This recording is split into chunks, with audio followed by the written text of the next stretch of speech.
नमस्कार दोस्तों, मैं हूं डॉक्टर मरीश कारी। आप देख रहे हैं हेल्दी सब्सक्राइबर्स। आज की इस वीडियो में कॉफनेट सिरप के बारे में बात करेंगे। इस वीडियो में हम चर्चा करेंगे कि ये सिरप किन परेशानियों में, किन डिजीज़ में पेशेंट को दिया जाता है, इसके अंदर क्या कंपोजिशन होता है, लेने का सही तरीका क्या होता है। जानने के लिए वीडियो पूरा देखिए। अगर आप हमारे चैनल पर नए हैं तो चैनल को सब्सक्राइब कर लें ताकि आने वाली हेल्थ रिलेटेड वीडियो से आप अपडेटेड रहें। इस दवाई को गले और फेफड़ों से संबंधित परेशानियों में दिया जाता है। पेशेंट को लारेंजाइटिस हो, फारेंजाइटिस हो, या फिर अगर पेशेंट को ब्रोंकाइटिस हो गया है जिसके कारण पेशेंट को क्रोनिक कफ हो रही है, यानी पुरानी खांसी हो रही है, सांस लेने में तकलीफ आ रही है, ब्रीथलेसनेस की समस्या है, छाती में दर्द है, छाती में कॉन्जेशन है, रेस्पिरेटरी ट्रैक में पेशेंट को कोई डिसऑर्डर हो गया है जिसके कारण पेशेंट को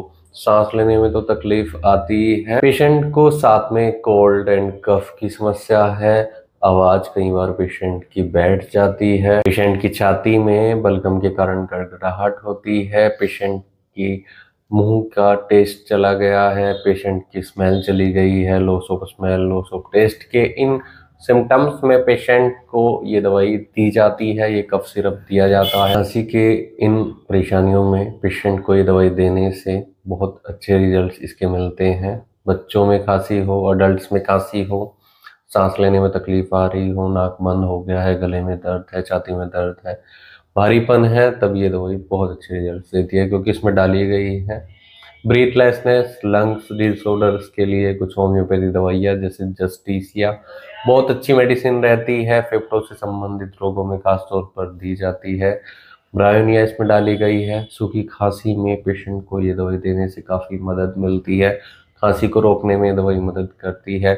सांस से संबंधित तकलीफ अगर हो रही है उसमें भी बहुत अच्छे रिजल्ट इसके मिलते हैं। एंटिमटाड डाली गई है, इपिकैक डाली गई है। ये दवाइयाँ पेशेंट को तब दी जाती है जब पेशेंट के छाती में बलगम जमा हुआ हो, साथ में पेशेंट को छाती में दर्द हो, भारीपन हो, खांसी हो रही हो, लगातार पेशेंट को सांस लेने में तकलीफ आ रही है या वोमिटिंग हो रही है, ऐसे केसेस में इपिकैक बहुत अच्छे रिजल्ट्स देती है। इसमें ड्रोसिरा डाली गई है। ड्रोसिरा बहुत अच्छे रिजल्ट्स देती है अगर पेशेंट को कोल्ड कफ के सिम्टम्स आ रहे हैं। मैगफोस इसमें दर्द के लिए दी जाती है। मांसपेशियों में पेशेंट को अगर जकड़न के साथ दर्द हो रहा है तो ऐसे केसेस में बहुत अच्छे रिजल्ट्स इसके मिलते हैं। इसके अलावा इसमें फेरमफोस डाली गई है, नेट्रम सल्फ डाली गई है, काली सल्फ डाली गई है, काली म्यू डाली गई है। सांस से संबंधित रोगों में, खांसी से संबंधित रोगों में ये दवाइयाँ पेशेंट को अलग अलग सिम्टम्स में दी जाती है।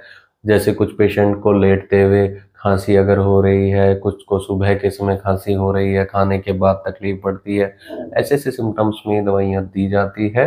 तो अगर इन सभी का कॉम्बिनेशन पेशेंट को खांसी में दे दिया जाए, पुरानी खांसी में दे दिया जाए या नई सर्दी जुकाम में दे दिया जाए तो बहुत अच्छे रिजल्ट इसके मिलते हैं। अगर इस दवाई के डोजेस की बात की जाए तो अगर पेशेंट को लंबे टाइम से खांसी हो रही है, बलगम बन रहा है, गले में दर्द की शिकायत आती है तो डॉक्टर से एक बार जरूर दिखा ले। हो सकता है आपको कुछ टेस्ट कराने की ज़रूरत हो, उसके अनुसार उसके अकॉर्डिंग आपको ट्रीटमेंट दिया जाए क्योंकि एक जनरल कफ सिरप है। साधारण खांसी में इसको हम दे सकते हैं, लेकिन अगर पेशेंट को ब्रोंकाइटिस, अस्थमा की शिकायत आ रही है तो कुछ और दवाइयों का भी सेवन करना पड़ सकता है।